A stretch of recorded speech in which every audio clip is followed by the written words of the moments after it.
we're telling our students reading is important, you need to be literate, but when do we actually model that? Literacy rates in the U.S. have been declining for a while now. Researchers have turned to various assessments to figure out why. There have been questions about the role of curricula, teacher training, and classroom best practices. But at the end of the day, we want to figure out, how do we help our kids read better?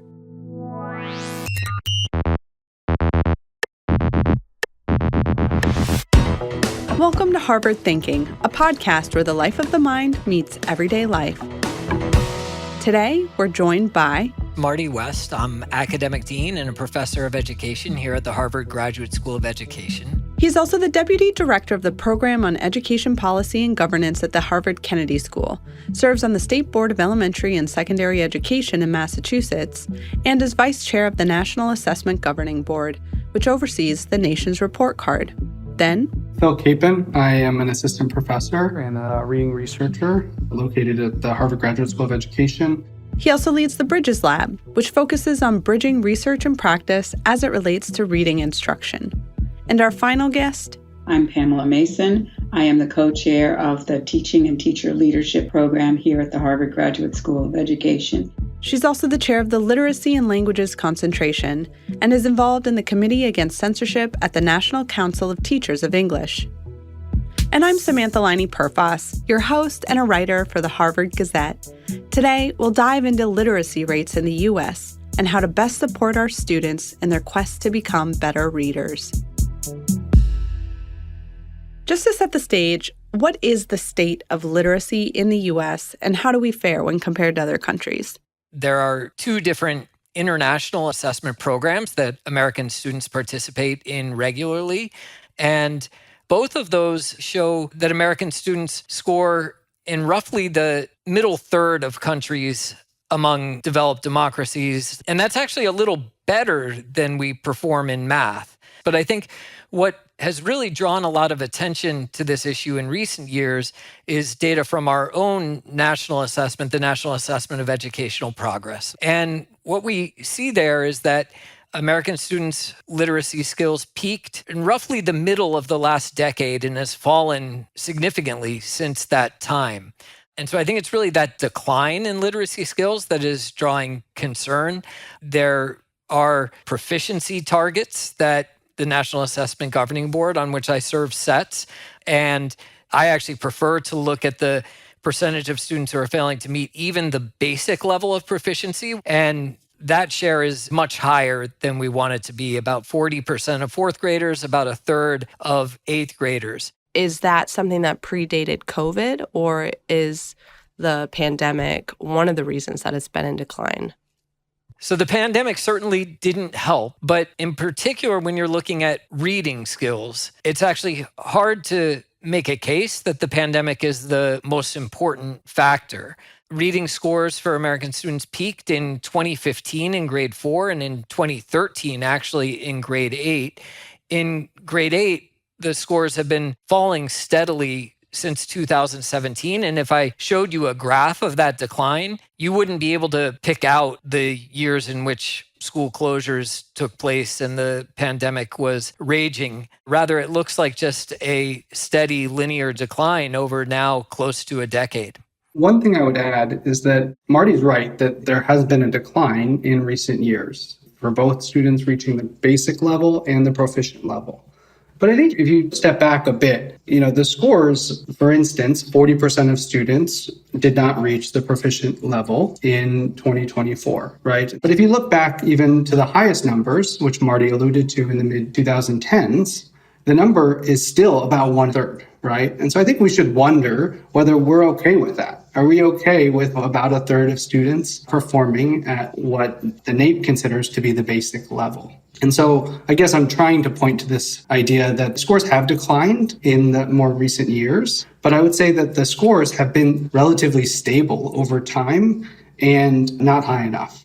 We also measure by this assessment. And so one can also question, what is this assessment actually assessing? And what kinds of reading is it assessing? And is that the kind of reading that's happening in our schools? As Marty mentioned, we're doing pretty okay internationally. In most countries, there is a national curriculum, national textbooks, and national teacher preparation. Here in the United States, we have a variety, state by state, and even sometimes district by district, on what the curriculum is, what the materials are. So when we're here in the United States are measuring our national assessment, all things are not equal in terms of the types of materials that are being used to teach literacy and the type of techniques and the professional development that's offered to teachers in each school district, in each classroom, in each state.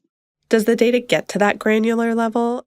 The main NAEP assessment, what we refer to as the nation's report card, does produce results not just for the nation as a whole, but for each state. And you are able to identify some states that have been more successful in raising literacy skills over time. In recent years, a lot of people have paid attention to Mississippi as a state that placed a lot of emphasis on improving early grades literacy instruction and has had considerable improvement over the past decade, albeit from a very low level. Its neighbor, Louisiana, is the only state right now with reading scores that exceed where it was in 2019, just prior to the pandemic. So something it's doing has helped it weather that storm. So there are places we can go to look at for ideas about what we might be able to do to change these trends. Do we know what they're doing that's different? For Mississippi, they really had a laser focus on early literacy, K to 3. They had a lot of money put into teacher professional learning in terms of getting them high quality instructional materials. And then they instituted also literacy coaching. So you got new materials, a new curriculum.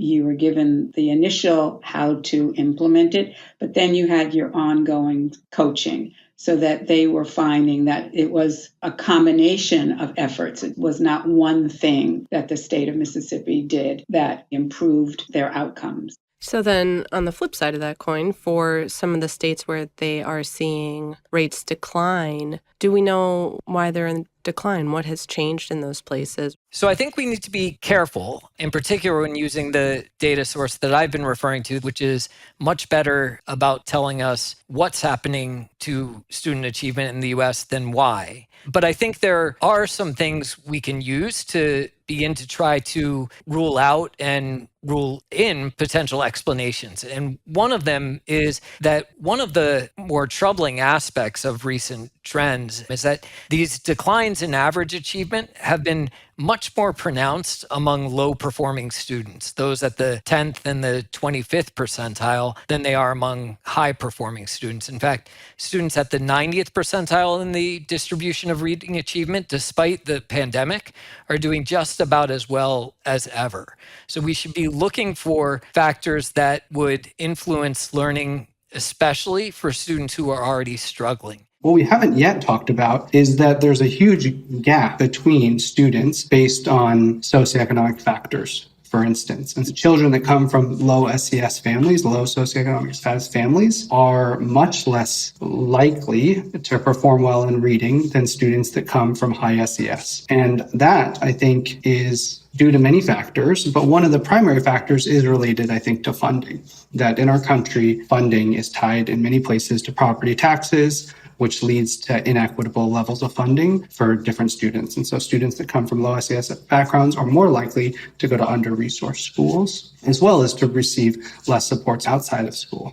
I think there's something seductive about being able to point to one solution to this large problem. And I think there's many factors that are contributing to the declining literacy rates that we're seeing. I mean, there's been a tremendous amount of legislation that's been passed. So something like 175 laws have been passed in 49 states. And so we don't yet know exactly, and I don't think maybe we'll ever be able to use the NAEP to fully disentangle which policies are leading to which changes. We have to be careful about that. Could you give me an example of how some of this legislation might impact outcomes? Let me try to make the argument that it's possible that some of these changes could have an impact in the future on students that are at the 10th percentile, for those students that have difficulties. So what we know for those students is that they really benefit from more direct instructional approaches. So learning to read, it involves understanding the alphabetic code in English. It also involves developing oral language and vocabulary and reading comprehension. And so many of these policies are based in research that is aligned to this idea of providing more explicit instruction. And so I think we've had these policy shifts because the general public has had discontent about the level of reading performance in our country. And I think we need to pay attention to that. There's a clear call for change. And I don't think we yet know whether these improvements will impact student learning or how they may or for whom. But I think to the extent that those policies derive and align to empirical research and evidence-based practices, I think they can lead to positive change for students. I agree with Phil that we need to be more explicit around how English works and how reading works and how to make what most children see as squiggles on lines when they're 4 years old to words and meaning and engagement. So teachers are using screeners and diagnostic instruments and progress monitoring so that we are trying to keep our learners moving on through the literacy development process. When you start not being good at something, then you feel like, I'm not good at this isn't for me. And then you start to assume a self-concept because you're trying to protect yourself even at 5 years old about, well, it's silly, it's stupid, it's not important. And so then they kind of withdraw from leaning into their learning edges and having some productive struggle. So really having this data that helps teachers intervene at an early stage before students develop this negative attitude about themselves as learners and about literacy in general. We haven't talked about this a lot yet, but we've touched on curriculum.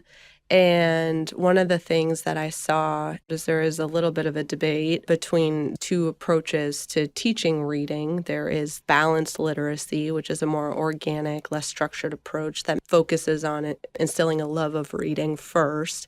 And then there is the science of reading approach, which is a more research-based, explicit teaching of phonics and other literacy skills. I am curious to hear what those two approaches offer and what works, what doesn't work. Jean Shaw in 1967, Learning to Read, The Great Debate, said that phonics instruction at the early grades is really scientifically research proved. And I think we've seen our research agendas through the decades since then really point to, we've gone a little bit to the left, we've gone a little bit to the right, but really focusing on phonics and foundational skills is most effective for most students. The thing about phonics is that it is a means to an end. It is not an end in and of itself. And it's a means to unlocking words, unlocking sentences, unlocking meaning. And to really just focus on the phonics without having some continuous text that is meaningful is not necessarily going to come up with the results that we want in terms of children who can read and who want to read. One of my literacy interns had a student in the 3rd grade and was really recalcitrant and all, found out that he liked science. And as soon as she brought in narrative books about scientists, informational books about science, poems about science, he was all in and he really engaged in some productive struggle around decoding words and applying his phonics skills because he was motivated to read that science, whatever it was, poem, narrative, informational text. I think foundational skills, the science of reading, really has reminded us the importance of phonics, but also pushing us toward, okay, to what end? The example you just gave of those science books makes me think about comprehension and how it's important in addition to phonics. Should there be more of a focus on comprehension? We talked about in the early grades, helping students to learn to read is critical. And that is connected to reading comprehension, right? If you can't read the words off the page, it's very unlikely you'll be able to understand what you read. But reading words is a necessary but insufficient step in being able to read with understanding. Reading comprehension requires the coordination of many skills, coordinating your ability to read words off the page with your understanding of the meanings of words. Also, it really relies on your background knowledge. It's very difficult to understand a text if you don't have significant background knowledge. And we do have a lot of information to bring to bear on the best ways to support reading comprehension. It's helping students to read words. It's helping students to build their knowledge of the world. It's helping students to engage actively in comprehending a text. We've all gone through this. Sometimes you're reading a text, and if you're not actively engaged, you'll just keep reading and go, oh, wait, I forgot what I was reading about. And so you have to go back and reread. For some students, they don't naturally do that. They need some support in metacognition. I do this exercise in my graduate class. Think of the word run, R-U-N.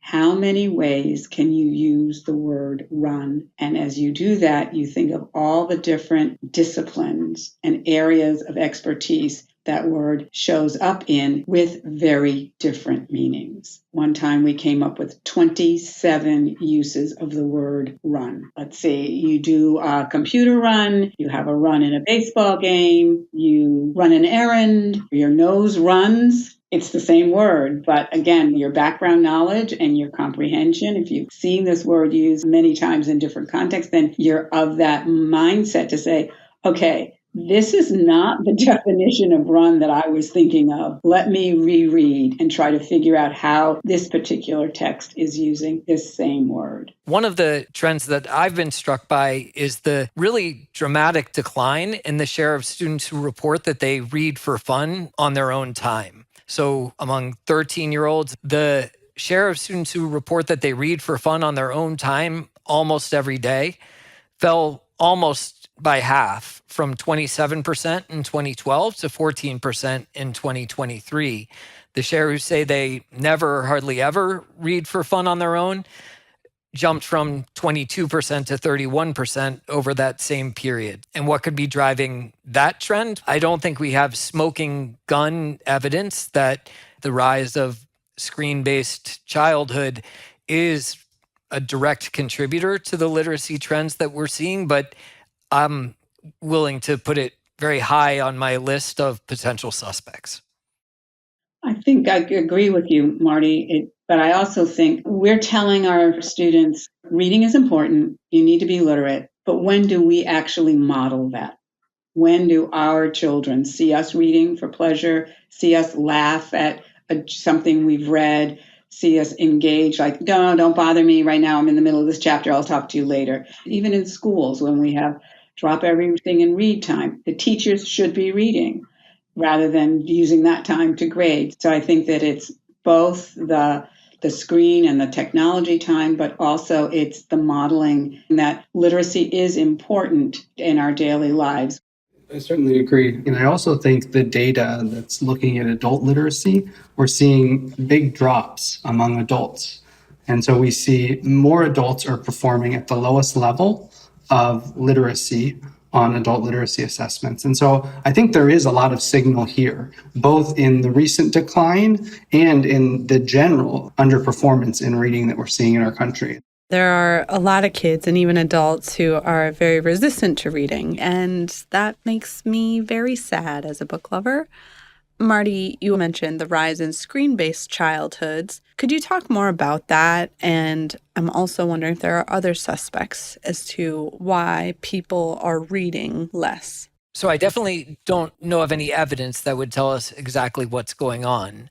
My sense, though, is that the value of reading and the pleasure that students would get from it has not changed significantly over time. So my hunch is that reading's declined because it's facing growing competition from other forms of media consumption that may offer students more immediate gratification. I think we have a lot of evidence to support the extent to which technology can be a distractor when students are engaged in learning processes, and that ability to distract, to compete for attention, could also lead to diminished appetite for persistence in reading on their own. For me, I don't really enjoy things I'm not good at. And I think that if we are able to develop and support students to become more competent readers, that they're going to enjoy it more. And so I think sometimes we'll draw this distinction between reading to become more fluent or to enjoy the process more.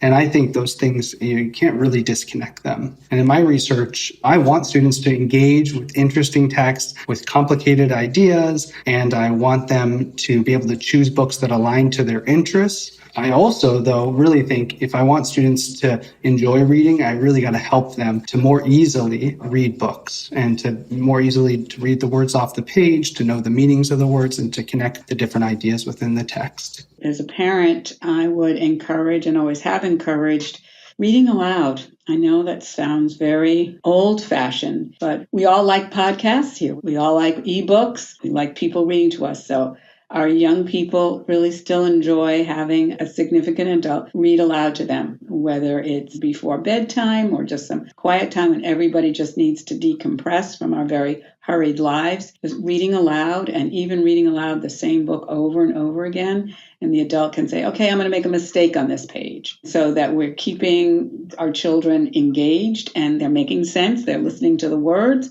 They're doing all the things that good readers do. And then they catch us making an intentional mistake. No, that's not the right word. That doesn't make any sense. So they're building their comprehension skills. So they're really merging their oral language skills and applying it to their literacy. And it, again, brings us back to bonding across generations and some joy in literature and words in books. So I put that out there for all the hurried and harried parents, that it is time well spent. And you probably need that decompressing time just as much as your young people do. This is changing gears a little bit, but I wanted to revisit what policies have been successful in addressing some of the issues that are resulting in the declining rates.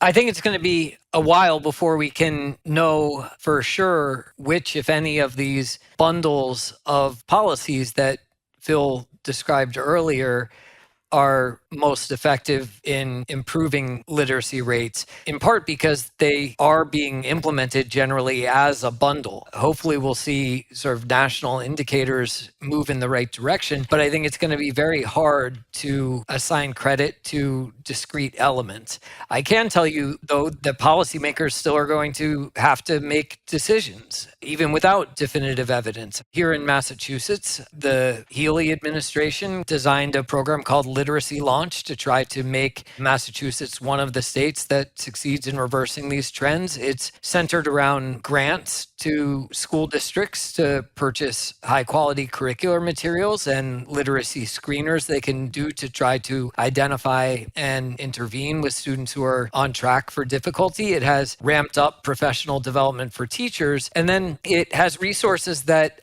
the Board of Elementary and Secondary Education is using to really speed up its review of teacher education programs to make sure that those teacher ed programs are grounding the preparation of teachers in a comprehensive understanding of the science of reading. So those are some of the sort of bets that we're making here in Massachusetts, and hopefully we'll have a successful story to tell in the next several years. As we begin this new school year, what should we all be thinking about? I'm thinking about how teachers are starting out their school year.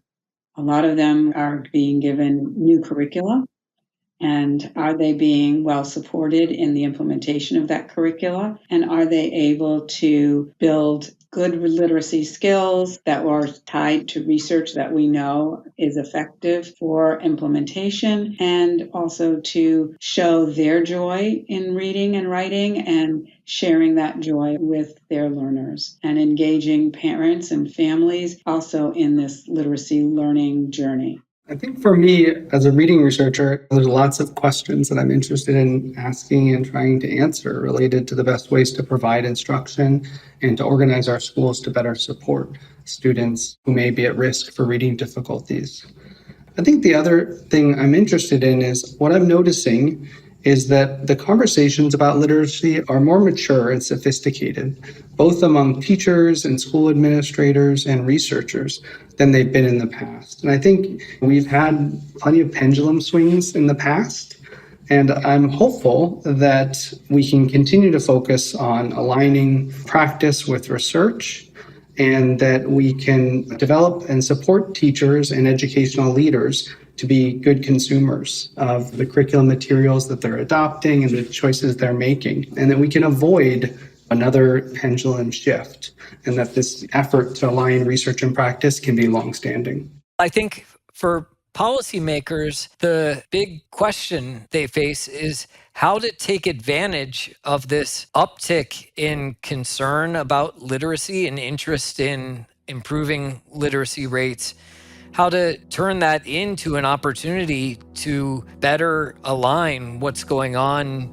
in American classrooms and American homes with a rich understanding of the science of reading. Well, thank all of you for sharing your thoughts with us today. Thanks for the opportunity. Thanks for listening.